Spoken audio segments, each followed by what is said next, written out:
다니엘서 4장 30절 말씀 함께 봉독하겠습니다.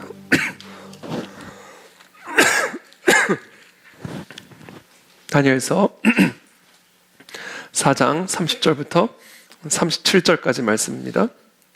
한 절씩 교독하겠습니다.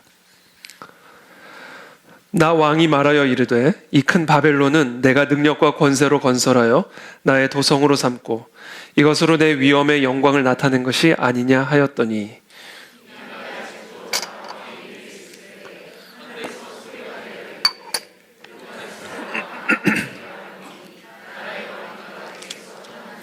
네가 사람에게서 쫓겨나서 들짐승과 함께 살면서 소처럼 풀을 먹을 것이요 이와 같이 7대를 지내서 지극히 높으신 이가 사람의 나라를 다스리시며 자기의 뜻대로 그것을 누구에게든지 주시는 줄을 알기까지 이르리라 하더라.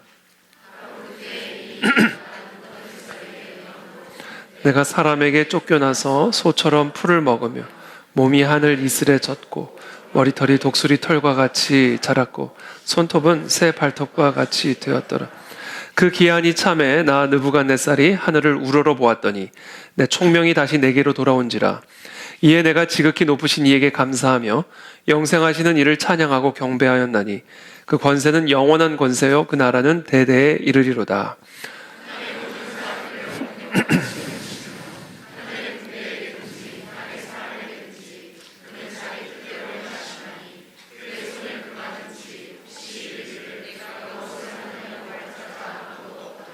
그때 내 총명이 내게로 돌아왔고 또 내 나라의 영광에 대하여도 내 위엄과 광명이 내게로 돌아왔고 또 나의 모사들과 관원들이 내게 찾아오니 내가 내 나라에서 다시 세움을 받고 또 지극한 위세가 내게 더하였느니라. 그러므로 지금 나 느부갓네살은 하늘의 왕을 찬양하며 칭송하며 경배하노니 그의 일이 다 진실하고 그의 행하심이 의로우심으로 교만하게 행하는 자를 그가 능히 낮추심이라. 아멘. 네, 오늘 우리 네 번째 말씀입니다. 그가 능히 낮추심이라 라는 주제를 가지고 오늘 하나님의 말씀 함께 나누겠습니다. 제가 성경 다음으로 사랑하는 책이 이제 철로역정이죠. 존 버년의 철로역정. 그리고 그것과 더불어 제가 또 사랑하는 책이 있는데 바로 존 칼뱅의 기독교 강요라는 책입니다. 이 철로역정은 이 성경을 스토리로 설명한 책이라고 한다면 기독교 강요는 성경을 이제 교리로 설명한 책입니다. 매우 방대한 책이죠. 그래서 사실 이 기독교 강요를 우리가 다 읽는다는 것은 사실은 쉬운 일은 아닙니다. 그러나 쉽게 요약되어져 있는 그런 책들이 있습니다. 그래서 여러분 기독교 강요 꼭 읽어보실 수 있으면 좋겠습니다. 제가 우리 서점에 이제 부탁을 해서 철로 역정과 또 기독교 강요는 제가 조금 요약본 잘 정리되어 있는 책을 제가 한번 좀 살펴봐서 저희 교회에서 또 그 책 외에 제가 사랑하는 책이 이제 세계관 전쟁과 어깨를 나란히 하는 그 책을 옆에 비치를 해놓겠습니다. 그래서 여러분 원하시는 분들은 구매하실 수 있도록 제가 앞으로 좋은 책들 여러분들이 꼭 읽으셨으면 하는 책들을 제가 이렇게 선별해서 앞으로 교회에서 판매하도록 아마 시중에서 파는 것보다는 더 싸게 여러분들이 크게 싸지는 않겠지만 그래도 약간이라도 좀 저렴하게 구입하실 수 있도록 저희가 이렇게 비치를 하도록 하겠습니다. 그래서 여러분 유튜브를 듣는 시간에 책을 읽으시기를 바랍니다. 물론 좋은 유튜브들도 많이 있지만 그러나 너무나 많은 유튜브들이 있기 때문에 그보다는 정말 100년, 200년, 300년 사람들의 영혼을 변화시키고 인생을 변화시키고 역사를 변화시킨 좋은 양서들, 특별히 고전들 여러분들이 그것을 읽는 것이 여러분들의 영혼에 훨씬 더 유익합니다. 그래서 앞으로 그런 책들을 계속해서 제가 선별을 해서 이렇게 판매하도록 그렇게 하도록 하겠습니다. 하여튼 제가 좋아하는 책, 사랑하는 책, 존 버년의 철로역정, 존 칼뱅의 기독교 강요입니다. 이 칼뱅의 기독교 강요 제1장의 가장 첫 문장은 이렇게 시작이 됩니다. 우리가 지니고 있는 지혜, 즉 참되고 건전한 지혜는 거의 모두가 두 가지 부분으로 되어 있으니 곧 하나님을 아는 지식과 우리 자신을 아는 지식이 그것이다. 그러나 이 두 지식은 갖가지 끈으로 서로 연결되어 있어서 그중 어느 것이 먼저 오며 또 어느 것이 그 뒤에 결과로 따라오는 것인지를 분간하기가 쉽지 않다. 그러니까 인간의 지혜라는 거, 총명이라고 하는 거, 지혜라고 하는 것은 이 두 가지 요소로 구성이 되어 있다는 겁니다. 첫 번째는 하나님을 아는 지식, 두 번째는 인간을 아는 지식. 그리고 이 두 지식은 서로 연결이 되어 있다는 겁니다. 그러니까 하나님을 아는 만큼 인간의 실체를 알게 되는 것이고, 인간의 실체를 아는 만큼 우리는 하나님의 실체를 이해하게 되는 겁니다. 이 두 가지는 서로 연결이 되어 있다. 그러면서 이렇게 얘기합니다. 사람은 각기 자기 자신의 불행을 의식하고 찔림을 받아 결국 최소한 어느 정도라도 하나님을 아는 지식에 이르게 되어 있다. 그러니까 자신의 불행을 의식할 때, 자신의 비참함을 의식할 때, 자신의 이 찔림을 의식할 때 최소한 어느 정도라도 하나님을 아는 지식에 도달을 해가게 된다는 거예요. 우리 자신의 무지, 공허함, 빈곤, 연약함, 그리고 타락과 부패에 대해 느끼게 되고, 이로써 참된 지혜의 빛과 건전한 덕, 모든 선의 풍성함, 그리고 의의 순결함이 오직 주님께만 있다라는 것을 깨닫게 되는 것이다. 그러니까 내가 얼마나 무지한 존재인지를 깨닫고, 내가 얼마나 공허하고 빈곤하고 연약하고 내가 얼마나 타락하고 부패한 존재인지를 내가 느낄 때, 그때 진짜 선, 진짜 의, 진짜 지혜가 하나님에게만 있다는 사실을 우리가 깨달아 알게 된다는 거예요. 그래서 하나님을 아는 지식과 나를 아는 지식, 나를 아는 지식과 하나님을 아는 지식은 서로 연결이 되어 있다는 겁니다. 그러므로 우리는 우리 자신의 악한 것들에게서 자극을 받아서 하나님의 선한 것들을 생각하게 되는 것이다. 그렇죠? 우리가 우리 자신의 악함을 느끼게 될 때 하나님의 선하심에 대해서 더 가까이 도달하게 된다는 거죠. 그러면서 또 이렇게 말합니다. 사실 먼저 우리 자신에 대해 불쾌하게 여기게 되지 않고서는 하나님을 진지하게 사모할 수가 없는 것이다. 자기 자신을 알지 못하는 상태에서, 즉 자기 자신의 재능에 만족하고 자기 자신의 비참한 처지에 대해서는 전혀 무지하거나 상관하지 않는 상태에서 자기의 현재 모습 그대로 남아있기를 기뻐하여 그 상태 그대로 남아있지 않을 사람이 세상에 어디 있겠는가. 그렇죠. 자기 자신을 전혀 알지 못하고 그저 자신의 재능에 만족하고 자신의 비참한 처지에 대해서는 전혀 무지하거나 상관하지 않는 그런 상태에서 자신의 현재 상태에 남아있기를 원하지 않는 사람이 어디 있겠냐라는 거예요. 그러므로 우리 자신을 아는 지식은 우리를 자극시켜 하나님을 찾도록 해줄 뿐 아니라, 말하자면 우리를 손으로 이끌어 그를 발견하도록 만들어주는 것이다. 그러면서 다음과 같은 결론을 내립니다. 분명한 증거들을 통해서 우리 자신의 불의함, 악함, 거짓됨, 부정함을 깨닫는 일이 없으면 언제나 우리 자신을 의롭고 올바르며 지혜롭고 거룩한 것으로 보게 되어 있으니 이것이야말로 우리들 모두의 타고난 교만인 것이다. 이게 칼뱅의 기독교 강요의 제1장 처음에 제 첫 문장에서 나오는 첫 단원에 나오는 이야기입니다.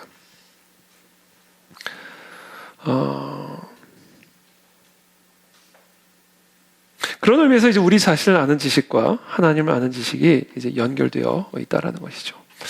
그와 같은 진리를 가장 잘 보여주는 사례가 오늘 이 느부갓네살에게 일어난 일입니다. 이 느부갓네살은 정말 모든 재능, 모든 지식, 모든 능력, 모든 권세 하늘과 땅에, 이건 예수님에게만 써야죠. 모든 권세를 갖고 있는 사람이었어요. 그런 사람이 자신의 비참함을 깨달을 길이 없는 것이고, 자신의 연약함과 자신의 사악함을 깨달아 알 수 있는 길이 없는 겁니다. 그래서 이런 사람은 하나님을 절대로 알 수 없고 찾을 수 없는 존재인 겁니다. 그런 느부갓네살에게 대단한 일이 일어난 거예요. 느부갓네살 왕은 1절입니다. 천하에 거주하는 모든 백성들과 나라들과 그 각 언어를 말하는 자들에게 조서를 내리노라. 완언하노니 너에게 큰 평강이 있을지어다. 지극히 높으신 하나님이 내게 행하신 이적과 놀라운 일을 내가 알게 하기를 즐겨하노라. 참으로 크도다 그의 이적이요 참으로 능하도다 그의 놀라운 일이요 그의 나라는 영원한 나라요 그의 통치는 대대에 이르리로다. 아니 어떻게 느부갓네살의 입에서 지극히 높으신 하나님, 그러니까 지금 백성들에게 조서를 내린 거예요. 평강이 있을지어다. 모든 바벨론 제국의 백성들에게 느부갓네살 왕이 조서를 내리고는 지극히 높으신 하나님이 나에게 행하신 이 이적과 놀라운 일을 당신들이 알기를 원하노라. 참으로 크도다 그의 이적이요 참으로 능하도다 그의 놀라운 일이요 그의 나라는 영원한 나라요 그의 통치는 대대에 이르리로다. 선지자의 말 같아요. 신약의 사도들의 고백 같습니다. 여러분, 칭찬은 고래도 춤추게 한다라는 그런 책이 있죠. 하나님은 느부갓네살 같은 왕도 하나님을 찬양하게 만드실 수 있는 분이십니다. 제가 오늘 이 말씀을 묵상하다가 김정은을 생각했어요. 이 느부갓네살은요, 김정은보다 100배는 더 강한 힘을 갖고 있었던 사람이고요. 100배까지는지는 모르지만 김정은만큼이나 사악한 사람이었습니다. 하나님이 느부갓네살의 입술을 통해서 이와 같은 찬양의 고백을 받으실 수 있도록 느부갓네살을 바꾸실 수 있는 분이시라면 김정은을 바꾸실 수는 없을까? 여러분 어떻게 생각하세요? 어떻게 생각하세요? 째려만 보지 마시고 바꾸실 수 있어요, 여러분. 이게 하나님의 주권을 인정하는 거예요. 그래서 저는 사실 그동안 김정은이 바뀌기를 기도하기보다는 김정은이 하나님의 심판을 받아서 빨리 사라지기만을 기도해 왔어요. 저는 그 기도를 계속 할 거예요. 그러나 동시에 바꿔주시기도 기도를 해야 되겠다. 제가 그 생각을 하게 됐습니다. 왜 하나님이 김정은을 바꿀 수 없다고 생각하시죠? 왜 김정은이 변화돼서 북한이 변화될 수 있을까라는 생각을 우리는, 물론 인간적으로는 불가능해요. 제가 봤을 땐 인간적인 방식으로는 불가능한 일입니다. 그러나 하나님이시라면 왜 못하시겠어요? 우리는 하나님의 주권에 제한을 둬서는 안 됩니다. 하나님은 김정은을 바꾸실 수 있습니다. 그러면 우리는 당연히 김정은을 향한 하나님의 심판을 위해서도 기도하지만 또한 김정은이 변화될 수 있기를 동시에 기도해야 된다. 그게 제가 이번에 이 느부갓네살을 묵상하면서 내린 결론입니다. 물론 김정은을 위해서 기도하자, 이것이 어떻게 보면 조금 왜곡된 뉘앙스를 줄 수 있기 때문에 아예 김정은이 그것조차 기도조차 하지 말자는 그런 노파심에서 나오는 말이 있을 수는 있지만 그건 성경적으로 옳은 얘기가 아닙니다. 김정은이 하나님의 심판을 받아 사라지든지 아니면 하나님의 주권적인 은혜 안에서 변화를 받아 어느 날 정말 이 사람이 전 국민에게 조서를 내려서 이제 이 땅은 이제는 나는 하나님의 지극히 위대한 나라다, 그렇게 선포할 수 있는 날, 불가능한 일이 아니죠. 하나님에게는 불가능함이 없으니까. 그래서 제가 또 생각을 했어요. 느부갓네살도 구원을 받았을까? 이제 느부갓네살의 스토리는 오늘로 끝납니다. 이제는 이제 내일부터는 이제 벨사살 왕의 이야기로 넘어갑니다. 이제 고레스로 넘어갑니다. 다리오, 고레스가 아니라 다리오로 이제 넘어갑니다. 느부갓네살은 이 찬양으로 끝나요, 기록이. 이전에 어마어마한 악행을 많이 했지만 스스로를 우상화시켜서 자신의 신상을 세우고 자신이 섬기는 신상을 또 세우고 모든 백성들도 그 앞에 절하지 않으면 사자굴에 넣고 풀무불에 넣는 무시무시한 사악한 독재적인 전제군주의 역할을 했지만 어쨌든 성경에 공식적으로 느부갓네살에 대해서 기록된 내용은 찬양으로 끝납니다. 구원을 받았을까? 안 받았을까? 천국에 가보면 알겠죠. 그러나 중요한 것은 하나님은 누구도 구원하실 수 있다. 느부갓네살이 구원을 받았는지 안 받았는지는 모르겠어요. 제가 알 수 있는 건 찬양으로 느부갓네살에 대한 기록이 끝났다라는 거. 제가 오늘 지금 여러분들에게 하고자 하는 말은 하나님의 주권엔 제한이 없습니다. 하나님에게는 불가능한 일이 없어요.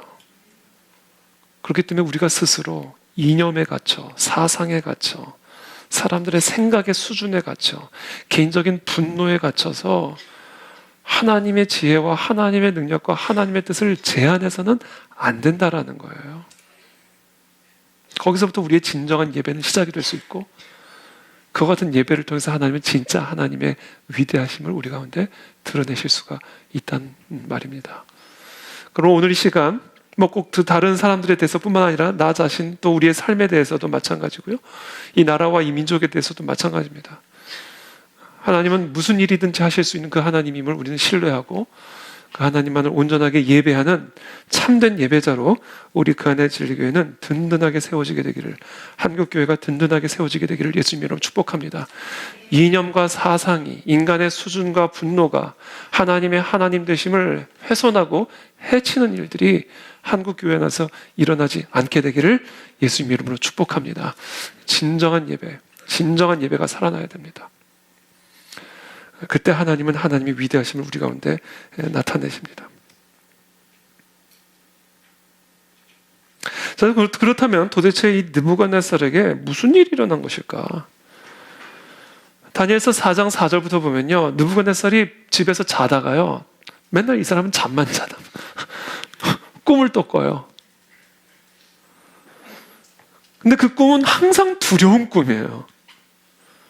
어떤 꿈을 꿨냐면 하여튼 무서운 꿈을 꿨어요. 그래서 지혜자들을 다 불러들인 겁니다. 궁궐로. 그리고 이것을 해석해라 명령을 합니다. 그러나 아무도 그 해석을 하지를 못합니다. 그래서 이번에 느부갓네살이 이전에 자신의 꿈을 해몽해줬던 이 다니엘을 또 부릅니다. 그리고 자신이 꿈에서 본 그 환상의 해석을 말할 것을 명령하면서 자신이 꾼 꿈을 설명해 주기 시작합니다. 꿈에 무엇을 보게 되냐면 땅 중앙에 한 나무가 서 있는 것을 보게 되는데, 이 나무가 얼마나 높았는지 하늘에까지 닿았고요, 땅 끝에서도 그 나무를 볼 수가 있었습니다. 그리고 그 잎사귀는 너무나 아름답고 또 그 열매는 너무나 많아가지고 만민이 먹어도 남을 만한 그러한 열매들이었고, 또 들짐승이 그 그늘 안에서 쉬고 있었고요, 공중에 나는 새가 그 가지에 깃들이고 육체를 가진 모든 것들이 거기서 먹을 것을 얻고 있었습니다. 근데 그 순간 하늘에서 내려온 거룩한 자가 소리를 지르기 시작합니다. 그가 소리질러 이처럼 이르기를, 14절에 그 나무를 베고 그 가지를 자르고 그 잎사귀를 떨고 그 열매를 해치고 짐승들을 그 아래에서 떠나게 하고 새들을 그 가지에서 쫓아내라. 그러나 그 뿌리의 그루터기를 땅에 남겨두고 쇠와 놋줄로 동이고 그것을 들풀 가운데 두어라. 그것이 하늘 이슬에 젖고 땅의 풀 가운데서 짐승과 더불어 제 몫을 얻으리라. 또 그 마음은 변하여 사람의 마음 같지 아니하고 짐승의 마음을 받아 7대를 지내리라. 이와 같은 소리가 꿈에서 들려온 겁니다. 그러면서 이 꿈속에서 그 하늘에서 내려온 자가 이 꿈이 담고 있는 메시지를 이렇게 그 꿈속에서 느부갓네살에게 외칩니다. 이는 순찰자들의 명령대로요 거룩한 자들의 말대로이니 지극히 높으신 이가 사람의 나라를 다스리시며 자기의 뜻대로 그것을 누구에게든지 주시며 또 지극히 천한 자를 그 위에 세우시는 줄을 사람들이 알게 하려 함이라 하였느니라. 이 꿈이 담고 있는 메시지를 그 꿈속에서 이 하늘에서 내려온 거룩한 자가 말합니다. 첫 번째, 지극히 높으신 이가 사람의 나라를 다스린다. 두 번째, 자기의 뜻대로 그것을 누구에게든지 주시는 분이시다. 그래서 하나님이 원하신다면 천한 자도 왕의 자리에 세우실 수 있는 분. 지극히 높으신 이가 이 모든 나라를 다스리는 것이요, 그분이 그분의 뜻대로 그것을 누구에게든지 주실 수 있는 분이시다. 그것을 알게 하려 함이라.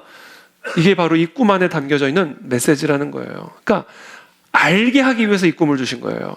교육적인 목적을 갖고 이 꿈을 주신 겁니다. 그러니까 우리는 이 꿈을 통해서 하나님이 우리에게 주고자 하는 그 교육, 우리로 하여금 알게 하시는 그것을 오늘 우리는 다 알고 돌아가야 됩니다. 그 꿈을 들은 이 다니엘이 22절부터 다음과 같이 해몽을 해줍니다. 왕이여, 이 나무는 곧 왕이시라. 이는 왕이 자라서 견고하여지고 창대하사 하늘에 닿으시며 권세는 땅 끝까지 미치심이니이다. 왕이 보신즉 한 순찰자, 한 거룩한 자가 하늘에서 내려와서 이르기를 그 나무를 베어 없애라. 그러나 그 뿌리의 그루터기는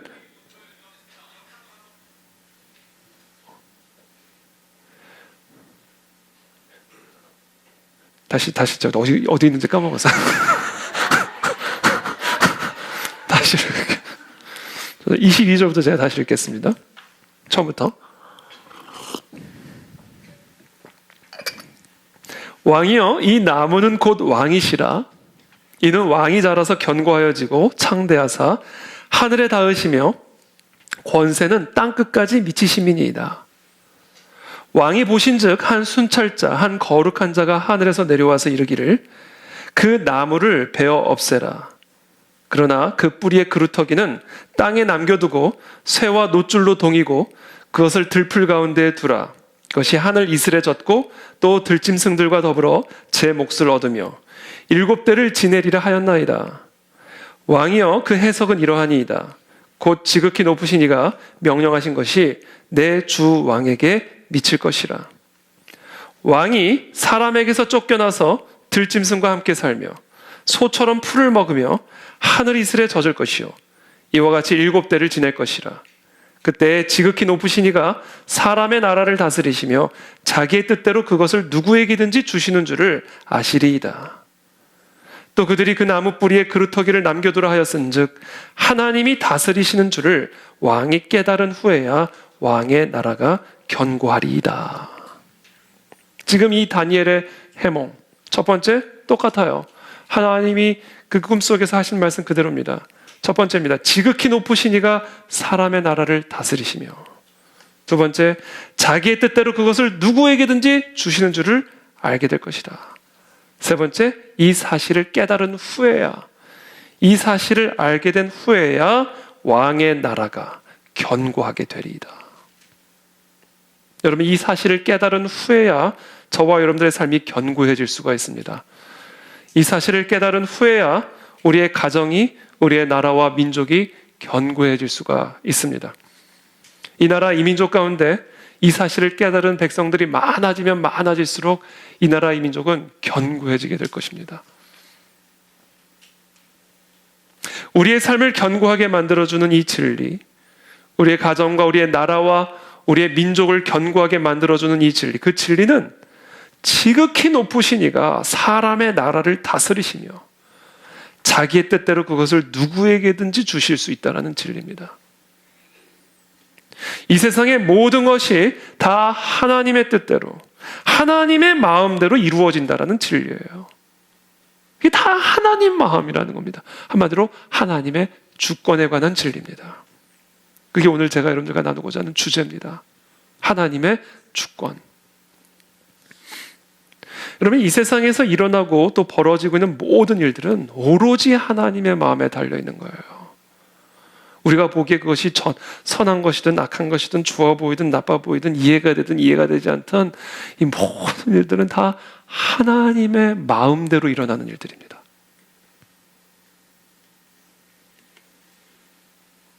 우리의 삶의 견고한 태도는 우리의 계획도, 토대는, 우리의 삶의 견고한 토대는 우리의 계획도 아니요, 직장도 아니요, 우리의 경제력도 아니요, 우리의 지도자에 있는 것도 아닙니다. 우리의 하나님의 주권을 이해하는 것, 그리고 그 주권에 대해서 올바른 태도를 가지고 살아가는 것, 이것이 바로 우리의 삶을 견고하게 만들어주는 유일한 진리다라는 겁니다. 그래서 오늘 이 시간 저와 여러분들 모두가 이 느부갓네살의 꿈을 통해서 우리에게 알려주고 계시는 위대한 이 삶의 토대를 우리의 마음에 잘 새겨주시고 그래서 우리의 삶이 견고해지고 우리의 교회가 견고해지고 우리의 가정과 나라와 민족이 견고해지는 하나님의 은혜와 축복을 누리게 되기를 예수님의 이름으로 축복합니다. 자, 그렇다면 이와 같은 깨달음, 이 느부갓네살에게 이와 같은 계시가 어떻게 임하게 되었는가? 이 꿈을 꾼 지 정확하게 1년이 지난 후에 혼자 바벨론 왕궁 지붕을 걷고 있는데, 그때 느부갓네살 혼자 정말 찬란하고도 위대한 그 바벨론 시내를 바라보면서 마음속에 자신도 모르게 이런 생각과 마음을 품었어요.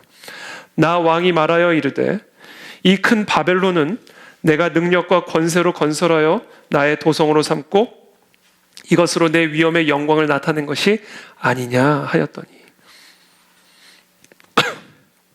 여러분, 혹시 여러분들도 문득 여러분들 마음에 교만한 생각이 들어올 때 없으세요? 지금 그런 상황이에요. 내가 능력과 권세로 건설하여 나의 도성으로 삼고 이것으로 내 위엄의 영광을 나타낸 것이 아니냐. 자기도 모르게 그냥 마음속에 이런 생각이 확 들어온 거예요. 교만함이 들어온 거죠. 내가 다스리는 나라, 내가 세운 나라다라는 거예요. 이 말이 아직도 나 왕의 입에 있을 때에 하늘에서 소리가 내려 이르되 느부갓네살 왕아, 네게 말하노니 나라의 왕위가 네게서 떠나느니라. 이 마음을 품고 말이 그 입에 있을 때에 꿈에서 본 그대로 하늘에서 소리가 임한 거예요. 나라의 왕위가 너로부터 이 순간 떠났다. 네가 사람에게서 쫓겨나서 들짐승과 함께 살면서 소처럼 풀을 먹을 것이요 이와 같이 7대를 지내서 지극히 높으신 이가 사람의 나라를 다스리시며, 계속 반복됩니다. 다니엘서 4장에서 자기의 뜻대로 그것을 누구에게든지 주시는 줄을 알기까지 이르리라. 바로 그때 이 일이 나 느부갓네살에게 응함으로 내가 사람에게서 쫓겨나서 소처럼 풀을 먹으며 몸이 하늘 이슬에 젖고 머리털이 독수리 털과 같이 자랐고 손톱은 새 발톱과 같이 되었더라. 말할 수 없는 고난의 지경에 빠지게 된 겁니다. 한순간에 이와 같은 일들이 일어난 거예요. 천하의 왕이 들짐승의 마음을 갖게 되어서 소처럼 풀을 먹고 몸은 하늘의 이슬에 젖게 되고 머리털은 독수리 털처럼 자라고 손톱은 새 발톱같이 짐승이 돼버린 겁니다. 하루아침에 짐승의 마음이 들어가면서. 이 사건을 통해서 지금 무엇을 가르쳐 주고자 하신 거라고 말씀하세요? 지극히 높으신 이가 사람의 나라를 다스려. 우리 눈에 보이는 그 위대한 권력자가 그 나라를 다스리고 있는 게 아니라는 거예요. 김정은이 북한을 다스리고 있는 게 아니라는 거예요. 푸틴이 러시아를 다스리고 있는 게 아니라는 거예요. 하마스가 팔레스타인을 다스리고 있는 게 아니라는 거예요. 하나님이 모든 나라를 다스리신다는 거예요. 그리고는 자기의 뜻대로 그것을 누구에게든지 주시는 줄을 알기까지. 바로 이것이 지금 이 느부갓네살이 7년이라는 시간 동안 들짐승의 마음을 갖고 들짐승처럼 살아가는 가운데 배워야만 했던 교훈입니다. 그리고 이 교훈을 깨달은 후에야 너의 왕국이 견고해지리라. 그 기한이 참에 34절입니다. 나 느부갓네살이 하늘을 우러러 보았더니 내 총명이 다시 내게로 돌아온지라. 이에 내가 지극히 높으신 이에게 감사하며 영생하시는 이를 찬양하고 경배하였나니 그 권세는 영원한 권세요 그 나라는 대대에 이르리로다. 총명이 다시 돌아온 거예요. 7년이 지나니까 총명이 다시 돌아온 거예요. 지극히 높으신 이에게 감사하며 영생하시는 이를 찬양하고 경배하였나니 그 권세는 영원한 권세고 그 나라는 대대에 이르리로다. 자신의 그 비참한, 한순간에 들짐승과 같이 떨어질 수 있는 자신의 비참함을 깨달은 이 느부갓네살, 자신의 연약함을 깨달은 이 느부갓네살이 비로소 자신을 세울 수도 있고 내려올 수도 있게 하시는, 살리실 수도 있고 죽이실 수도 있는 하나님의 주권을 체험하더니 그 하나님을 찬양하기 시작하는 겁니다. 35절에 땅의 모든 사람들을 없는 것 같이 여기시며 하늘의 군대에게든지 땅의 사람에게든지 그는 자기 뜻대로 행하시나니, 자기 마음대로 행하실 수 있는 분이라는 거예요. 그의 손을 금하든지 혹시 이르기를 네가 무엇을 하느냐고 할 자가 아무도 없도다. 여러분, 우리가 절대로 하나님에게 왜 그렇게 하시냐고 말해서는 절대로 안 되는 겁니다. 스펄전은요, 그거를 뭐라고 표현하면 미친 짓이라고 얘기했어요. 미친 짓. 하나님은 하나님 마음대로 하실 수 있는 분이에요. 그래서 우리는 누구도 하나님의 손을 금하게 하든지 도대체 뭘 하고 계십니까? 라고 말할 수가 없는 존재. 그렇게 말하는 것은 찰스 스펄전의 표현대로 따지면 미친 짓이라는 거예요. 미친 짓.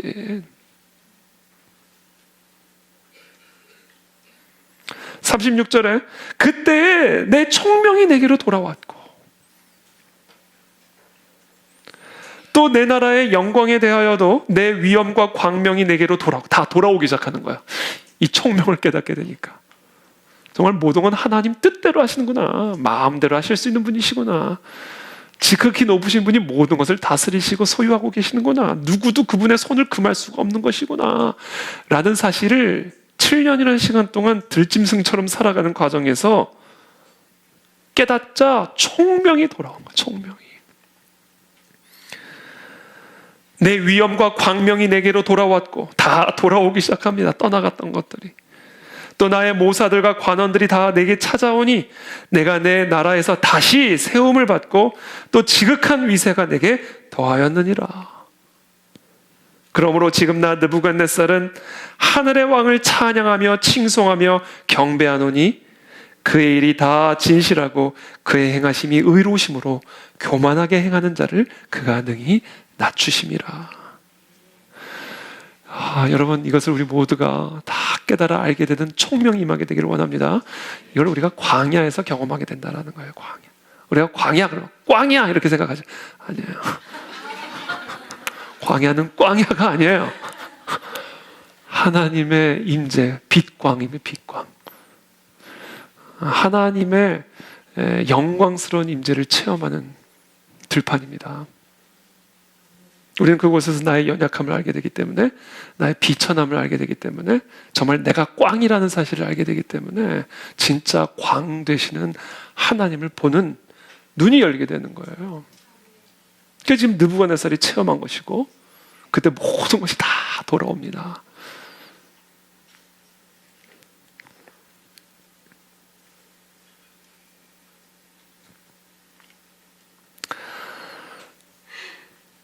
하나님은 하나님의 주권을 깨닫지 못하고 교만하게 행하는 자를 낮추심으로써 하나님은 하나님 마음대로 뭐든지 다 하실 수 있는 것이라는 사실을 인정하지 않고 교만하게 행하는 자를 철저하게 낮추심으로써 하나님의 주권을 깨닫게 해주십니다.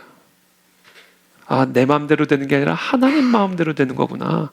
이거 체험하는 게 광야예요. 그리고 그와 같은 깨달음을 통하여 비로소 모든 총명이 돌아오고 나를 떠나갔던 것들이 다 되돌아오는. 그래서 우리의 삶이, 우리의 가정이, 우리의 나라와 민족이 견고하게 세워져 가는 겁니다. 이게 오늘 이 느부갓네살의 이 꿈과 환상을 통해서 우리에게 주시는 하나님의 음성이고 메시지입니다. 역대상 29장 11절의 말씀입니다. 여호와여, 위대하심과 권능과 영광과 승리와 위엄이 다 주께 속하였사오니 천지에 있는 것이 다 주의 것이로소이다. 여호와여, 주권도 주께 속하였사오니 주는 높으사 만물의 머리심이니이다. 시편 115편 3절입니다. 우리 하나님은 하늘에 계셔서 원하시는 모든 것을 행하셨나이다. 잠언 9장 10절입니다.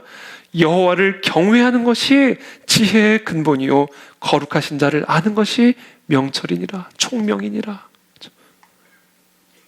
왜냐하면 여호와 하나님께 모든 게 다 있고 그 하나님이 뭐든지 마음대로 하시는 분이니까 그분을 경외하는 것에서부터 모든 은혜와 지혜는 흘러나오는 거예요. 여러분, 성경에서 말하는 하나님의 주권은요, 절대적이고 불가항력적이고 무한합니다. 우리는 이것을 너무나 쉽게 놓칩니다. 하나님이 주권자라는 말은요, 우주 만물을 자기 뜻대로 다스릴 권리를 갖고 계시고요, 그 누구도 그 무엇도 그 권리를 제한하거나 방해할 수 없다라는 의미입니다. 마치 토기장이가 똑같은 진흙 덩어리로 귀하게 쓸 그릇도 만들고 천하게 쓸 그릇도 만드는 것처럼 하나님의 권리는 진흙으로 무엇이든 자신이 선택한 형상을 하나님 마음대로 만들 수 있는 그런 토기장이의 권리와 같은 것입니다. 그러면 하나님은 나를 왜 이렇게 만드셨어요? 이렇게 우리는 말할 수가 없다라는 거예요. 그런 사람들은 끝없이 계속해서 탄식과 신음과 자기 연민에 빠져 살아갈 수밖에 없습니다. 견고한 삶을 살 수가 없습니다. 하나님은 뭐든지 하나님의 마음대로 하실 수 있는 분임을 인정할 때, 그때 비로소 우리의 삶이 견고해지고 나를 떠나갔던 것들이 다 돌아오게 되는 은혜를 경험하게 된다는 거예요. 첫 번째, 하나님의 주권에 대해서, 하나님의 주권은 첫 번째, 하나님의 능력을 하나님의 마음대로 행하십니다. 하나님의 능력을 하나님 마음대로 행하시는 분이에요. 하나님은 자신의 능력을 자신이 원하는 방법으로 자신이 원하는 때에 자신이 원하는 곳에 사용하십니다. 성경에 보면 때로는 아주 오랫동안 하나님의 능력이 그친 것처럼 보였다가 갑자기 폭풍처럼 더없이 강력하게 나타나는 것들을 보게 됩니다. 예를 들면 이스라엘이 광야로 나아가서 여호와께 제사를 드리려 했지만 바로가 허락하지 않았을 때 하나님은 즉각적으로 능력을 행하셨고, 그리고 그분의 백성들은 해방됐고 이들을 잔혹하게 부렸던 애굽 군대는 죽임을 당했습니다. 폭풍처럼 몰아닥쳐서 400년 동안 지연이 되었던 애굽을 향한 하나님의 심판이 즉각적으로 집행이 되죠. 그러나 얼마 후에 아말렉 족속이 광야에서 이스라엘을 공격했을 때, 출애굽한 이후에 광야에서 아말렉 족속이 광야에서 이스라엘을 공격했을 때 무슨 일이 일어났습니까? 홍해를 가르칠 때처럼 아말렉 족속을 그렇게 즉각적으로 패배시키셨습니까? 아니죠. 뭐라고 말씀하시냐면 이렇게 말씀하세요. 아말렉과 더불어 대대로 싸우리라. 계속 조금씩 없애겠다는 거예요. 대대로 싸우겠다. 하나님 마음이에요. 여리고성이 이스라엘의 진로를 막았을 때 무슨 일이 일어났습니까? 이스라엘은 전혀 안 싸웠습니다, 여러분. 그냥 돌았어요, 찬양하면서. 그냥 돌기만 했는데 여리고성이 그냥 무너져 내렸습니다. 이스라엘은 전혀 싸우지 않고 여리고성을 함락시켰습니다. 그러나 이런 기적이요, 두 번 다시 일어나지 않습니다. 다른 성들, 아이성부터 해서 모든 다른 성들은 다 싸워서 점령을 해야 했습니다. 하나님 마음이에요. 하나님은 능력을 행하심으로써 다윗을 골리앗에서 구원하셨고, 사자들의 입을 막아 다니엘을 상처 하나 없이 사자굴에서 해서 구해내셨고, 3명의 다니엘의 세 친구들은 격렬한 풀무불에서 건져냈지만, 그러나 하나님이 항상 그렇게 능력으로 개입하여 자기 백성들을 구해내신 것은 아닙니다. 히브리서의 기자는 이렇게 말합니다. 또 어떤 이들은 조롱과 채찍질 뿐 아니라 결박과 옥에 갇히는 시련도 받았으며 돌로 치는 것과 톱으로 켜는 것과 시험과 칼로 죽임을 당하고 양과 염소의 가죽을 입고 유리하여 궁핍과 환난과 학대를 받았으니. 하나님은 도대체 왜 어떤 사람들은 구해주시고 어떤 사람들은 구해주지 않으시는 것일까? 하나님은 왜 스데반이 돌에 맞아 죽도록 그냥 하늘에서 쳐다만 보고 계셨을까? 바울은 감옥에서 왜 구해주셨는가? 하나님은 자기 마음대로 행하시는 분이에요. 그것에 대해서 우리는 뭐라고 할 수가 없어요. 이건 하나님 마음이에요. 우리가 그것을 인정하는 게 진짜 예배자의 시작입니다. 모든 게 하나님의 주권입니다. 나를 사랑하시고 나에게 선을 베푸시는 하나님 마음입니다. 그것을 인정하는 것에서부터 우리의 진짜 예배가 시작이 될 수 있다는 거예요. 어저께 제 서재에서 설교 준비하는데 딸이 질문을 하더라고요. 갑자기 뜬금없이 아빠 왜 바로의 마음을 하나님이 강팍하게 하셨어? 그러더라고요. 근데 막 설교를 준비를 하는데 갑자기 질문을 하니까 하나님 마음이야. 그러면서 그래서 좀 미안하다. 근데 얘가 좀 약간 불만족스러운 표정이었어요. 이게 설명이 충분하지 않은 느낌이었어. 그러나 그래도 불구하고 저는 막 시간이 없으니까. 근데 제가 설교를 준비하다가 마음속에 야 진짜 탁월한 답을 했네. 아주 짧고 굵게 이거 완벽한 대답했네. 하나님 마음이야. 어쩌면 그 딸의 그 불만족스러운 표정이 우리 안에 있을지 모르겠어요. 이 하나님의 마음이야. 우리 안에 충분한 해답이 되지 않는 것처럼 느껴질지 모르겠습니다. 그것이 유일하고 충분한 답이라는 것을 인정하는 게 예배자입니다.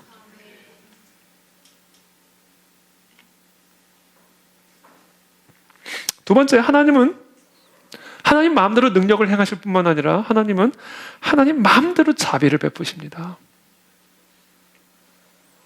하나님은 누구든 자신이 원하는 사람에게 자비를 베푸세요. 그리고 자비를 베풀지 않는 게 좋다고 여기실 때는 자비를 안 베푸십니다. 그것도 하나님 마음이에요. 두 사람이 매우 비슷한 상황에서 하나님께 기도합니다. 그런데 하나님의 응답은 전혀 다릅니다. 그런 경우들이 주변에서도 빈번하게 일어나죠. 똑같이 기도했는데도 누구는 암을 치료해 주시고 누구는 암으로 죽게 하십니다. 우리가 기도가 부족했기 때문일까요? 우리의 믿음이 부족했기 때문일까요? 성경에도 그런 경우들이 너무 많이 있어요. 모세는 단 한 번의 불순종, 아니 평생 하나님 앞에 정말 이 이스라엘 백성들을 정말 온유한 마음, 이보다 더 온유한 자가 없다는 칭찬을 받을 만큼 그렇게 광야에서 40년 동안 이스라엘 백성들을 섬겼고 인도하는 목자의 삶을 살았는데 한 번 정말 열받아가지고 막 너무 화가 나가지고 한 번 하나님이 말씀하신 대로, 그것도 뭐 제가 봤을 땐 대단하지 않다고 말하면 안 되겠지만 인간적으로 봤을 때는 반석에서 물이 나와라 그렇게 안 하고 화가 나가지고 지팡이로 반석을 탁탁 쳐. 왜 너 순종 안 했어? 그리고 죽은 거예요. 사형 선고 받은 겁니다. 너 죽어야 돼. 이렇게 된 거예요. 그러니까 모세가 하나님께 용서를 구하죠. 한 번만 용서해달라고. 나도 약속의 땅 들어가고 싶다고. 그랬더니 하나님이 뭐라고 말씀하세요? 여호와께서 너희 때문에 내게 진노하사 내 말을 듣지 아니하시고 내게 이르시기를 그만해도 족하니 이 일로 다시 내게 말하지 말라. 좀 납득이 안 되는 거예요. 그렇게 수고한 모세. 이 약속의 땅에 그거 조금 실수했다고. 솔직히 말하면 모세가 그것만 실수했겠습니까? 솔직히 말하면. 사람인데. 근데 그 실수를 하나를 가지고 결국에는 약속의 땅에 못 들어가게 하시는 거예요. 근데 히스기야는 또 달라요. 히스기야도 똑같이 하나님 앞에 불순종했어요. 그러니까 병들어 죽게 된 거예요. 아모스의 아들 선지자 이사야가 그에게서 나와서 말합니다. 여호와의 말씀이 이제 너는 집을 정리해라. 이제 다 끝났다. 네가 죽고 살지 못하리라 하셨나이다. 히스기야가 낯을 벽으로 향하고 여호와께 기도하여 이르되 여호와여 구하오니 내가 진실과 전심으로 주 앞에 행하며 주께서 보시기에 선하게 행한 것을 기억하옵소서. 내가 잘못한 것도 많고 나도 정말 연약하고 부족하고 실수한 게 너무나 많이 있지만 그러나 하나님 앞에서 내가 선하게 행한 것도 좀 기억해 주십시오. 그리고는 히스기야가 힘이 통곡하더라. 모세는 이렇게 안 했겠냐고요. 이사야가 성읍 가운데까지도 이르기 전에 여호와의 말씀이 그에게 임하여 이르시되 너는 돌아가서 내 백성의 주권자 히스기야에게 이르기를 왕의 조상 다윗의 하나님 여호와의 말씀이 내가 네 기도를 들었고 네 눈물을 보았노라. 내가 너를 낫게 하리니 네가 3일 만에 여호와의 성전에 올라가겠고 네가 내 날에 15년을 더할 것이며 내가 너와 이 성을 아스루 왕의 손에서 구원하고 내가 나를 위하고 또 내 종 다윗을 위함으로 이 성을 보호하리라 하셨더라. 왜 모세에게는 이 일을 다시 내게 말하지 말라고 말씀하시고 왜 히스기야에게는 15년이나 생명을 연장해 주시고 왜 하나님은 다른 안진뱅이들과 눈먼 소경들은 치유하시면서 왜 사도 바울에게는 내 은혜가 네게 족하다라고 다시 이 일로 나에게 기도하지 말라고 말씀하시고 그게 다 하나님 마음이에요. 하나님의 그 마음을 우리가 인정해 드려야 돼요. 그게 하나님의 주권을 인정하는 태도입니다.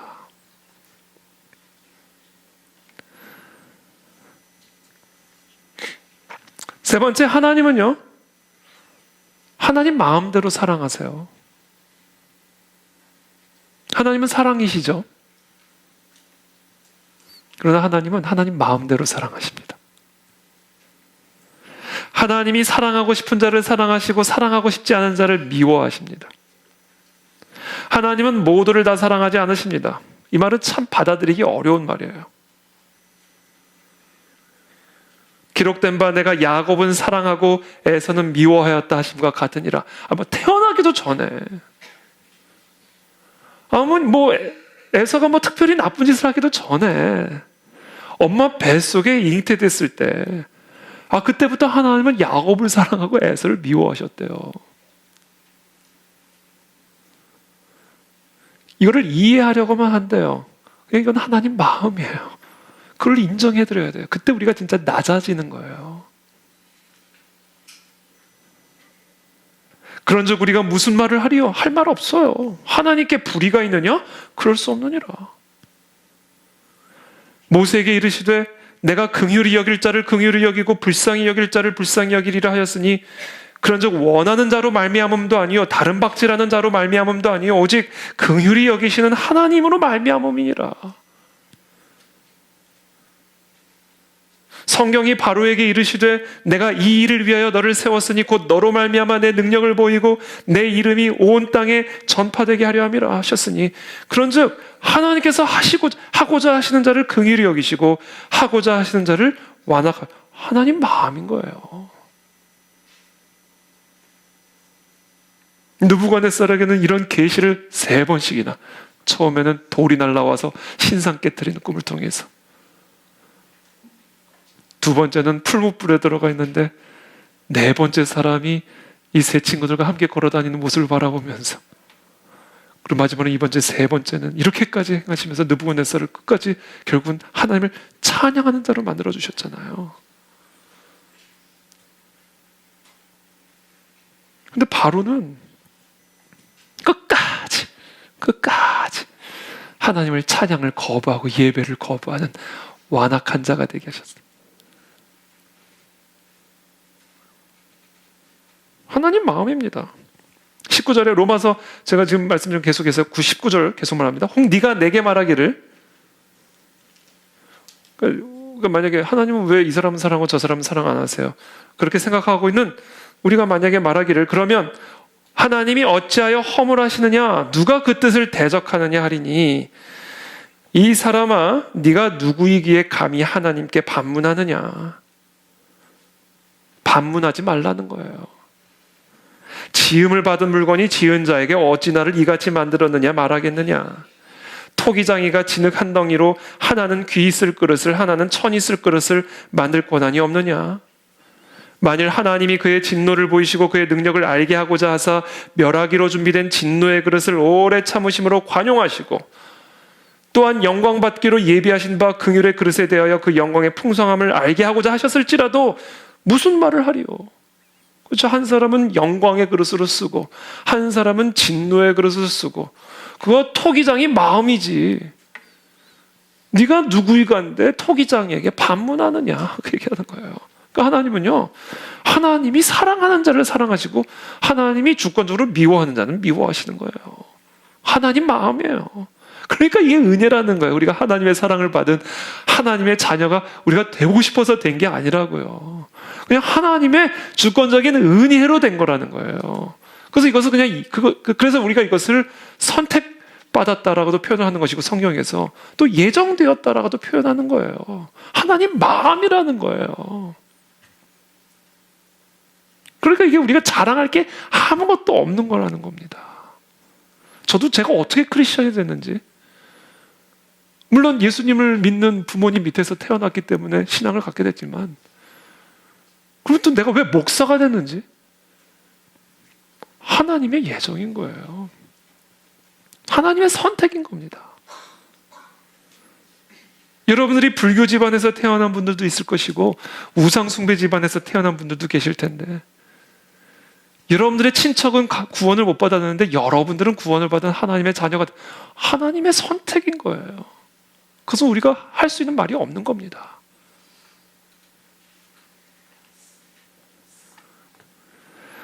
그러면서 24절에 로마서 9장 24절에 사도 바울이 계속해서 말합니다. 이 그릇은 우리니 곧 유대인 중에서뿐 아니라 이방인 중에서도 부르신 자니라. 호세아의 글에도 이르기를 내가 내 백성 아닌 자를 내 백성이라 사랑하지 아니한 자를 사랑한 자라 부르리라. 당시 유대인 그리스도인들은 이방인 그리스도인들에 대해서 매우 의심의 눈초리를 가지고 있었고요. 매우 여전히 유대교적 사고방식을 가지고 차별적으로 대하는 생각들을 가지고 있었단 말이에요. 그러니까 사도 바울이 당시 세웠던 갈라디아 백성들도 그렇고 로마 교회도 마찬가지고요. 아주 그냥 유대교적 세계관을 가지고 들어와가지고 할례해야 된다, 율법에 그만 음식 먹으면 안 된다, 그리스도 믿는 것만으로는 부족하다, 이런 거짓 선지자들 때문에 그냥 사도 바울이 골머리를 썩었다고. 그게 이 서신서들을 쓴 이유들이에요. 특별히 갈라디아서. 로마서도 마찬가지입니다. 이방인들을 유대인으로 만든 건 하나님 마음이야. 혈통 가지고 자랑하지 마. 할례 다 갖다 버리라는 거예요. 예수 그리스도를 믿음으로 이방인도 아브라함의 후손으로 만든 거 하나님 마음이야.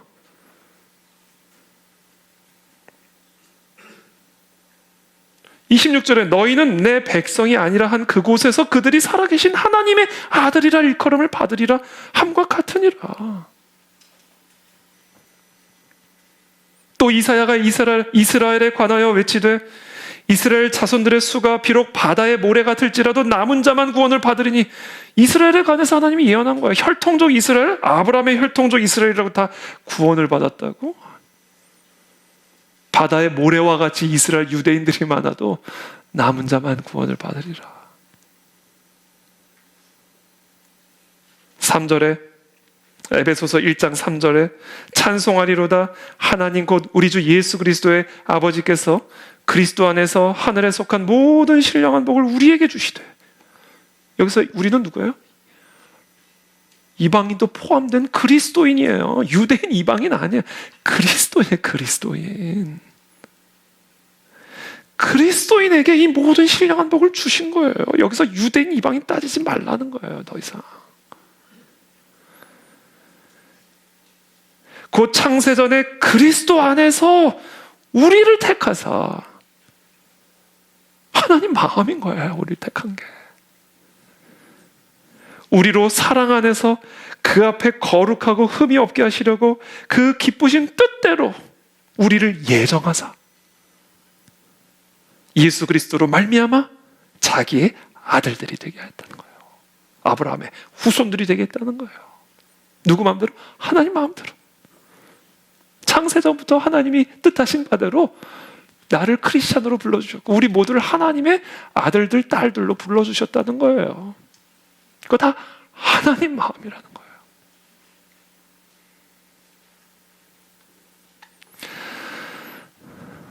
하나님은 한 사람에게는 5달란트를 주시고 다른 사람에게는 1달란트를 주시로 결정하신 거예요. 하나님 마음이에요. 그것을 이상하게 생각할 이유가 있습니까? 그것을 이상하게 생각할 때 온갖 다양한 어둠의 영들이 들어오는 거예요. 예배가 오염되기 시작하는 거예요. 기도가 썩기 시작하는 겁니다. 한 부모에게서 어느 자녀는 건강하게 태어나고 어느 자녀는 병약하게 태어난다고 여러분 이상하게 생각할 이유가 있습니까? 그것을 이상하게 생각할 때 우리의 기도가 썩는 거예요. 우리의 믿음이 썩는 겁니다. 아벨은 한창 때 죽은 반면 가인은 오래 살았다고 해서 이상하게 여길 게 있습니까? 지적 장애를 안고 태어나는 사람이 있는가 하면 높은 지능을 갖고 태어난 사람도 있습니다. 그렇다고 해서 이것을 이상하게 생각할 이유가 있습니까? 그것을 이상하다고 생각하는 순간 우리는 썩기 시작하는 겁니다. 하나님을 모욕하기 시작하게 되는 거예요. 이 모든 건 다 하나님 마음이다. 주신 분도 하나님이시오. 거두어 가신 분도 하나님이시오. 그때 우리는 진짜 예배자가 되는 거죠. 그때 우리는 진짜 평강을 누리게 됩니다. 진짜 평강의 비결, 하나님은 하나님 마음대로 하실 수 있는 분이시다라는 것을 온전하게 인정할 때, 그래서 하나님을 이상하게 생각하지 않을 때, 그때 우리는 진짜 예배를 드리게 되는 것이고 우리가 그때 진짜 평강, 흔들림이 없는 평안을 누리게 되는 거예요. 여러분, 왜 우리가 평안을 누리지 못하는가? 하나님을 이상하게 생각하고 있습니까? 하나님 왜 그러셨어요? 이상하게 생각하고 있는 거 하나님. 그러니까 우리의 예배가 썩어 있는 거예요. 우리의 기도가 썩어 있을 수밖에 없는 거예요. 왜? 하나님을 자꾸 이상하게 생각하니까. 아니 이상하게 생각하는 분을 우리가 어떻게 예배합니까?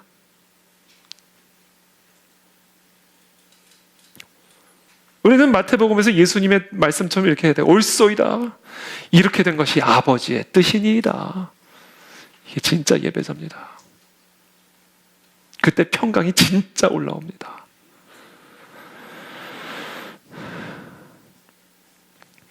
자, 하나님은 하나님 마음대로 능력을 행하시고요. 하나님은 하나님 마음대로 사랑하시고요. 하나님은 마음대로 자비를 베푸시는 분입니다. 하나님은 하나님 마음대로 합니다. 그리고 이와 같은 하나님의 주권, 이것은 창조세계 전체에 걸쳐서 나타나요. 첫 번째, 하나님은 하나님 마음대로 무생물을 다스리십니다. 여러분, 하나님의 말씀 한마디에 불과 유황이 하늘에서 내려와서 소돔과 고모라를 멸하신 사건 다 기억하시죠? 하나님의 말씀 한마디로 홍해가 갈라졌고요. 하나님의 말씀 한마디로 땅이 입을 열어서 고라와 그를 따른 반역의 무리를 다 삼켜버렸습니다.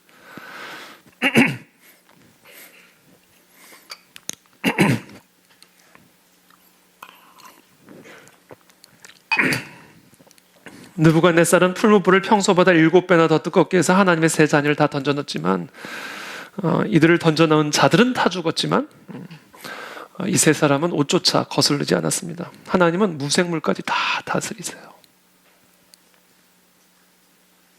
그의 명령을 땅에 보내시니 그의 말씀이 속히 달리는도다.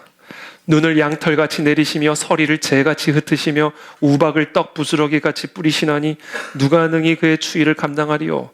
그의 말씀을 보내사 그것들을 녹이시고 바람을 불게 하신즉 물이 흐르는도다. 여러분, 모든 무생물까지 하나님은 하나님 마음대로 다스리십니다. 하나님은 또한 동물들을 하나님 마음대로 다스리십니다. 여호와의 말씀이 엘리야에게 임하여 이르시되 너는 여기서 떠나 동쪽으로 가서 요단 앞 그릿 시냇가에 숨고 그 시냇물을 마시라. 내가 까마귀들에게 명령하여 거기서 너를 먹이게 하리라. 하나님은 까마귀의 본능을 억제하셔서 엘리야에게 음식을 물어다 주게 하셨습니다. 하나님은 나귀가 어리석은 짓을 하는 선지자를 꾸짖게 만드셨고 수풀에서 2마리 암곰이 나와서 엘리사를 조롱하는 42명의 아이들을 죽게 만드셨습니다. 하나님은 다니엘이 사자굴에 던져졌을 때 사자의 입을 막으셨을 뿐 아니라 그 사자들이 다니엘을 참수한 자들을 찢어 죽이게 하셨습니다. 하나님은 큰 물고기를 보내서 불순종한 요나를 삼키게 하셨고 예수님의 말씀 한마디에 물고기 뱃속에서 동전이 나왔고 베드로가 예수님을 부인하자마자 달기 2번 울게 하셨습니다. 하나님은 동물까지도 하나님 마음대로 다스리시는 분이에요. 하나님은 인간을 다스리십니다. 하나님이요, 무생물 다스리듯 동물 다스리듯 인간 다스리십니다. 인간이 대단한 생각 갖고 의지 갖고 힘 갖고 대단한 능력 갖고 있는 것처럼 보이지만 아니요, 하나님 무생물 다루듯 동물 다루듯 인간을 하나님 마음대로 다루십니다. 사람 두려워할 것 하나도 없습니다. 하나님이 하나님 마음대로 다 하시는 거예요. 마음의 경영은 사람에게 있어도 말의 응답은 여호와께로부터 나오느니라. 마음대로 마음을 경영해 보라는 거예요. 하나님 마음대로 된다는 거예요. 사람의 마음이 자기의 길을 계획할지라도 그의 걸음을 인도하시는 이는 여호와시니라. 마음으로 마음껏 계획해 보라는 거예요. 결국엔 다 하나님 마음대로 된다는 겁니다. 사람의 마음에는 많은 계획이 있어도 오직 여호와의 뜻만이 완전히 서리라. 왕의 마음이 왕이라 할지라도 네덜란드가 아니고 누구예요? 느부갓네살은 갑자기 네덜란드가 나오는지 모르겠네. 네덜란드 가고 싶나 봐요. 느부갓네살의 왕이라 할지라도 그의 마음이 여호와의 손에 있으며 본물과 같아서 하나님 마음대로. 그 천하의 느부갓네살을 할지라도 왕궁에서 그냥 꿈 한 번 꾸면 막 그냥 마음이 번민해가지고 어떡할 줄을 모르잖아요. 사람은 아무것도 아니에요. 하나님 마음대로 다 하실 수 있는 거예요. 그러니까 사람을 두려워하는 것처럼 어리석은 존재가 없다는 거예요.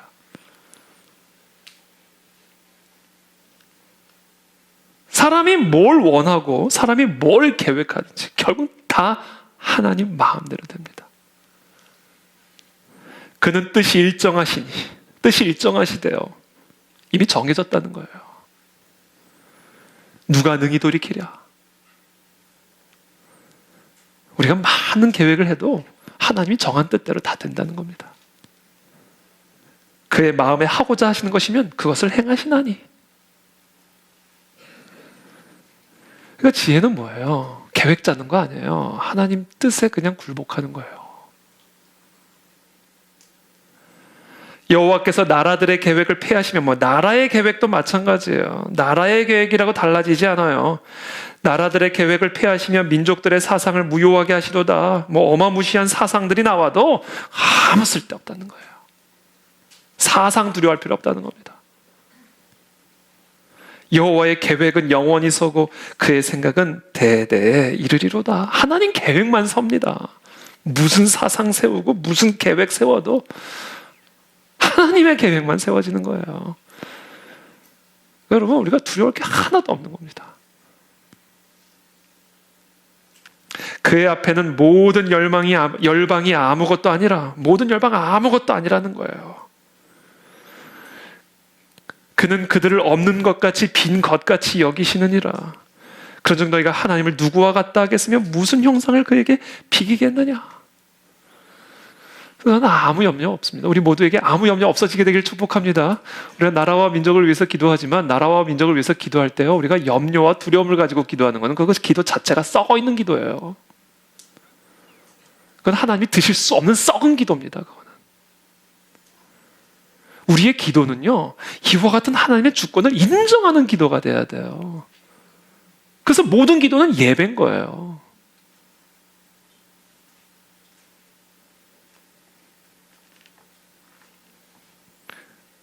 그래서 다니엘서 4장 37절 오늘 본문의 마지막 결론이에요.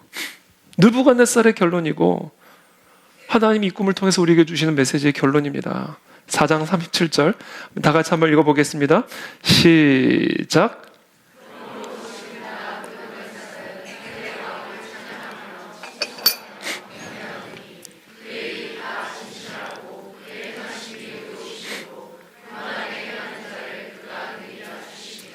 아멘. 자, 이제 결론입니다. 하나님을 진짜 찬양하고 진짜 칭송하고 경배하며 예배하는 것은요, 첫 번째, 그의 일이 다 진실함을 믿으셔야 돼요. 하나님이 하나님 마음대로 능력을 행하시고 하나님 마음대로 사랑하시고 하나님 마음대로 자비를 베푸시는 거, 그 모든 일들이 진실된 일이라는 것을 믿으셔야 돼요. 두 번째, 그의 행하심이 다 의로우심을 인정하고 높여드려야 돼요. 하나님이 하나님 마음대로 사랑하시고 마음대로 행하시고 마음대로 은혜를 베푸시고 하나님 마음대로 행하는 다 모든 것들이 내 마음에 들지 않을 때도 있고 내가 보기에 이해가 되지 않을 때도 있고 내가 보기에 섭섭할 때도 있고, 그럼에도 불구하고 그의 행하심이 다 의로우시다라는 것을 인정해야 돼요. 그게 예배입니다. 그리고 그 사실을 우리로 하여금 깨달아 알게 하시기 위해서 하나님은 교만하게 행하는 자를 낮추시는 거예요. 그것이 느부갓네살이 이 7년이라는 이 시간을 통해서 배운 하나님의 메시지입니다. 이 교훈을 우리가 깨달을 때 우리의 삶이 견고해지리라. 그것이 오늘 이 본문을 통해서 우리에게 주시는 말씀입니다. 그러므로 저와 여러분들 모두가 그와 같은 진리를 깨닫고 오늘 이 시간 온전하게 하나님의 선하심을 인정하며 높여드리게 되기를 바랍니다. 오늘 이 4장 37절 말씀 그대로 그의 일이 다 진실하심을 인정하십시오. 지금 저와 여러분들의 상황이 어떠한 상황이든지 간에 하나님을 이상하게 생각하고 있으면 그거는 거기서 나오는 예배든 기도든 그건 다 썩은 거예요. 하나님 받으실 수 없는 예배입니다. 하나님을 이상하게 생각하는 예배를 어떻게 받으세요? 하나님에 대해서 섭섭한 마음을 가지고 올려드리는 기도, 예배, 다 썩은 거예요. 하나님에 대해서 섭섭한 마음, 이해되지 않는 마음은요, 토해내시고, 하나님 앞에 그냥 다 토해내시고, 이건 배설물이, 이건 토해내버려야 되는 거예요. 이건 다 토해내버리고, 다 배설해버리고, 그리고는 하나님이 행하시는 모든 일은 다 진실된 일들입니다. 하나님이 행하시는 모든 일들은 다 의로운 일입니다. 홀로 영광 받아 주십시오. 그렇게 기도하시고 그렇게 예배하십시오.